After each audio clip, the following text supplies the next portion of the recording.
Hello mga ka-DIY, so welcome back sa YouTube channel natin. Bali, meron din nala dito sa atin si Sir, isang inverter sa ating mga solar setup, no? So inverter na 24 volts. So ang problema nito is nawala ng power.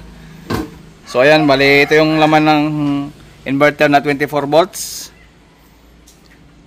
Yan, so Zamdon, kagaya ng setup natin, Zamdon ito, Zamdon. So kagaya ng setup natin, so yan ang off-grid na type. Yung walang MPPT sa loob, off-grid. Ito naman yung tawag na hybrid. So pagka hybrid, ibig sabihin meron siyang sa loob, meron siyang MPPT or charge controller. So yan MPPT natin. So nawala ng power to, sabi ni Sir. So ang problema yan, naglobo yung kapasitor natin dito sa side ng ating MPPT. Yan, bali naglobo yung mga pang filter kapasitor natin dito. Yan, pumutok. Tapos dito naman sa side ng ating inverter, so wala siyang power. It means ay pwedeng mag-short yung ating mga MOSFET. Yan yung mga nakapilang MOSFET natin dyan na 20 peraso yan. So 5-5. Yan, 5 ito, 5 doon. Tapos 5 din dito sa kabila. Tapos 5 din doon. So 20 pieces na MOSFET. So yan, kahit na lagyan natin ng power sa battery, so ayaw mag-on. So ibig sabihin may problema sa circuit. So ito yung problema niya, nagbabaser. Yan, nagbabaser. Ibig sabihin lamang kapag nagbaser to, so shorted yung ating MOSFET kapag ganito. Support talaga yung MOSFET nito kapag magbaser yung terminal ng ating mga battery. Yung input natin sa battery, yan, nagbaser. Ibig sabihin lamang, problema nito is may problema sa MOSFET natin, tapos pumutok yung main filter capacitor natin dito sa ating charger, pinaka-charger natin, dahil ito ay hybrid. So pag ibig sabihin ng hybrid, kasama yung MPPT sa loob ng isang inverter. At ito naman yung mga capacitor ni Sir na binigay sa atin para pa i-replace doon sa mga pumutok at nasira. So first step na gagawin natin ngayon, so kapag nangyari ito sa inyo, so wag nyong gagalawin. So ibigay nyo lang sa mga legit na technician para maingatan yung board na sila yung mismo maka-repair, at saka hindi lalo masira kapag nagpa-practice. So dapat merong alam sa pag-repair ng mga inverter. So yan, so first step na gagamitin is ito, tanggalin natin. Ito kasama sa checking ito nag-open yan kapag pumutok yung ating mga MOSFET. Kasama itong itaas nito, ito yung drive natin. Ito, yan, kasama ito sa checking mamaya. Tapos ang pinakamalaga yung mga MOSFET natin dyan, yung MOSFET natin at saka yung resistor drive niyan. So minsan nag-open yung mga drive ng mga MOSFET niyan. So tanggalin muna natin to. Tapos pakita na natin mamaya kung anong nangyari. At bubunutin natin isa-isa. Okay, so tanggalin na natin. Okay mga ka-DIY, so na-remove na natin yung ating pinaka-inverter.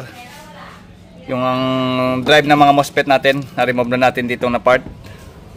Tapos ito naman ang sunod natin is yung MPPT naman. Ito, MPPT. So ayan, bali meron ditong 3 screw. Kailangan tanggalin nyo sa gilid para ma-remove. So napulatan natin yung pinaka-inverter drive natin. Tapos ito naman MPPT, yung pinaka-charger nya ng ating solar. Okay, yung charger tatanggalin natin to. Tapos yung capacitor naman nandun sa loob, sumabog to. Yan, bali ito yung pumutok na capacitor. Yan. Okay. Yan, nagkalat yung mga niya, yung mga debris ng capacitor. Okay, tara. Baklasin muna natin to uli. Okay, so dito sa MPPT natin, so ito yung mga bloated bloated na mga capacitor natin sa mga pang filter. Dito lang naman yan sa malapit sa input ng ating battery at saka sa terminal ng ating PB input. At dito naman na side sa ating sa mga MOSFET nya, yan short yan, short din to. Short din to. Damay na yan, isang linya, short yan. Tapos ito na portion sa kabila. So wala siyang short pero baka may leak. Kaya lahat to itanggal to, lahat. May leak to. Pero wala siyang short, baka may leak. Kagaya nangyari dun sa aking unang nirepair yung sa ating sandom din. So ganun nangyari.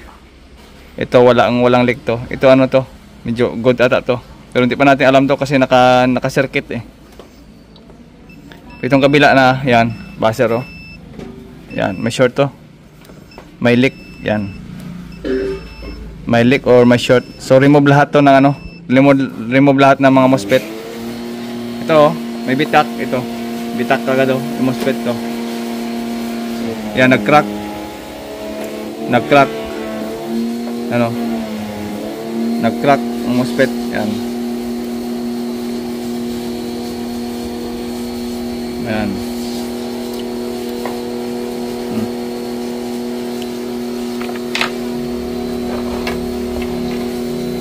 Sa kabila wala namang crack.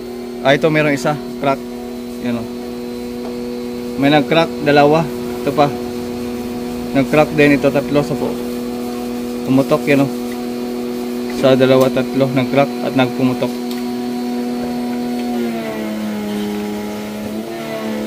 Okay, so remove tayo ng mga MOSFET natin. Tapos itong mga drive ng mga resistor, suyurin natin yan isa-isa hanggang doon, hanggang dito. Tapos itong mga 10 ohms natin or mga 20 ohms to sa itaas. Ito yung mga ano natin, transistor. Tingnan natin mamaya. Okay. Basta lahat ng MOSFET is remove yan. Check natin isa-isa, pati dito. Okay. So, ayan mga ka-DIY no, bali inabot na tayo ng gabi na pagto-troubleshooting. Kasi isa-isa natin.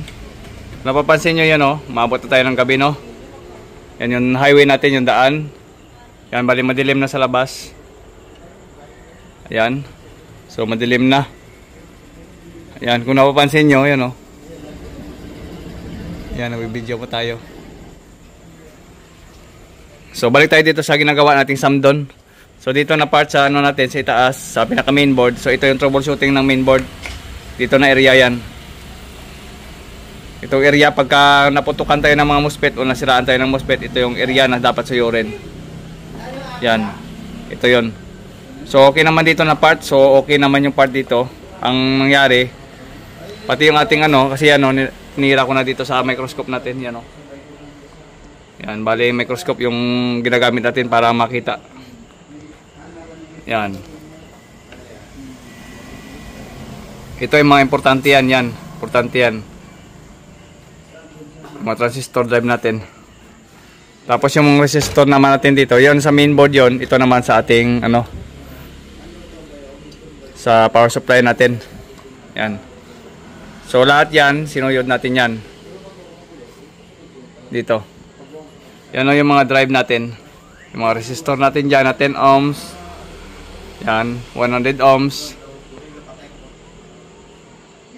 10 ohms, yan. So, yun dapat natin tingnan, pati ito. So, yan, lahat yan ng mga resistor na maliliit. Sinuyod natin yan para matrace natin kung ano talaga ang mga nasira pa. So, wala namang problema yung ating mga resistor. Ito 10K. Tapos yung mga 10K natin dito at saka ano, 10 ohms pala. So, sinuyod na natin yan isa-isa. Hanggang dito. Yan. So, isa-isa yan. Sinuyod natin. So, wala naman tayong nakita ang open or change value. So, ibig sabihin, ang mga MOSFET lang talaga ang nasira. Ito lang yung mga nasira. Yan. Bali, meron pa tayong reserve dito. Galing kay Sir Lim to. Sa tropa din natin na technician. So, magaling na technician. So, yan. Galing doon sa kanya ito. Doon ako nag-order sa kanya. So, hindi ako kumuha sa online. Bali, sa tao ako kumuha kay Sir Lim. Tapos ito naman yung mga shorted. Ito naman yung leak at ito naman yung good. So, may natira pang good, mayroon natirang leak at saka mayroong open o ay leak ano pala? Shorted, leak at saka good. So, mayroon pang good na natira. So, yun lang ginagawa natin ngayon. So, kakabit ko na lang yung pinaka-output nito. Tapos, ito pa hindi pa natin natapos ano. Hindi pa natin napalitan ng mga filter capacitor. Yung nabuluted kanina. So, palitan ko na lang yan. So, meron naman dito dinala si Sir eh. Yan. Yan, ito. Sa MPPT naman na side to. Ayan, so, ikabit ko lang muna yung ating ano, bagong MOSFET. Yan. So sa pagkabit ng mga MOSFET, kailangan natin ng biasing. Kung ang mga amplifier ay mayroong bias, so kagaya rin sila ng mga amplifier, meron din silang biasing. Bago i-on, bago natin ano talaga ng mabuti, so kailangan may biasing tayo na gagawin. So yun lang, bali kakabit ko tong bagong MOSFET natin. Yan, so yan, abangan nyo na lang mamaya. So bali yan yung pinaka ano ng MOSFET natin na buo. Yan, so ito yung numero ng MOSFET, yung number ng MOSFET na gagamitin natin. Yan, RU6199R. So yan ang MOSFET na gagamitin. Yan.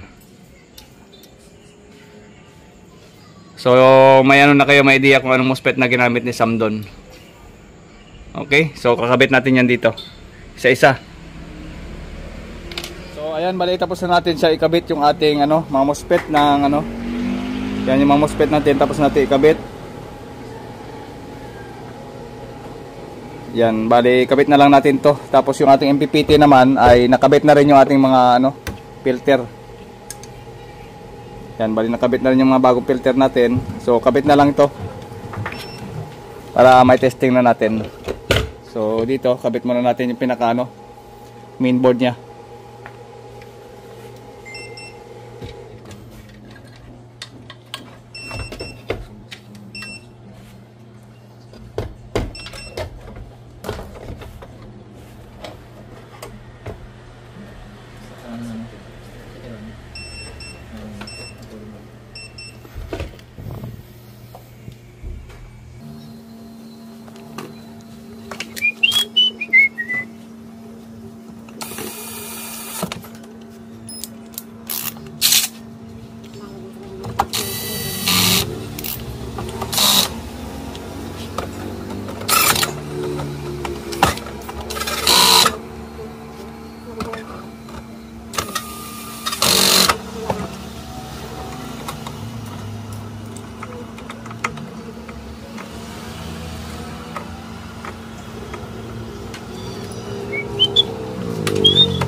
Tagal natin ito sa gilid para hindi silabal.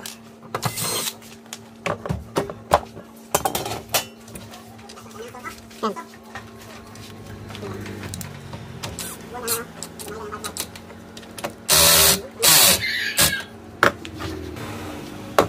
Medyo matigas. Medyo maluwag ito eh. Kita natin.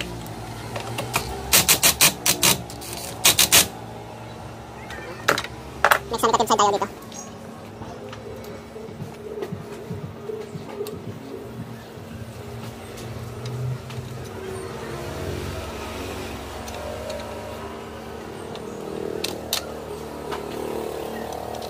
Okay, so lagyan natin yung connection ng negative dito. At may kita na natin.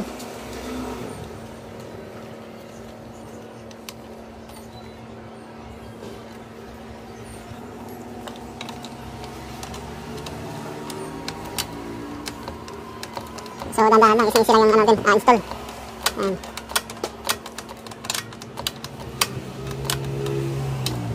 Tapos yung wiring, ibalik natin ng maayos. picturean nyo talaga kapag nagkakabit kayo at nagbabalik kayo ng mga wirings. Bakante yan, baka siraan kayo.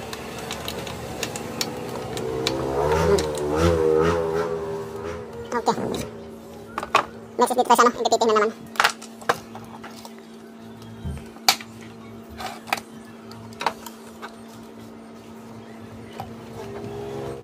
So ayan mga ka-DIY, bali tapos na natin ibalik yung mga parts.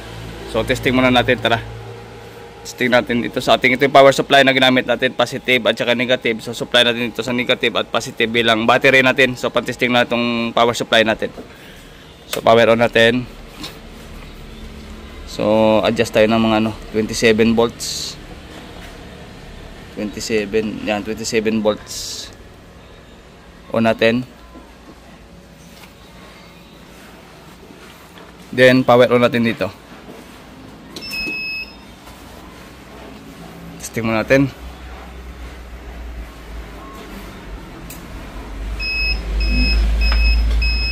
Yun, bali ito 20 volts na yung output. So check natin dito sa output ng line at saka neutral. Line neutral natin. So testing natin sa output. Select tayo ng DC.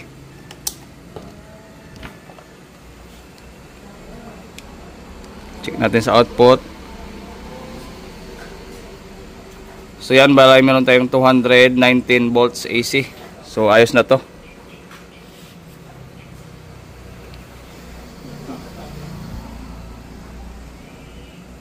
Itong 19.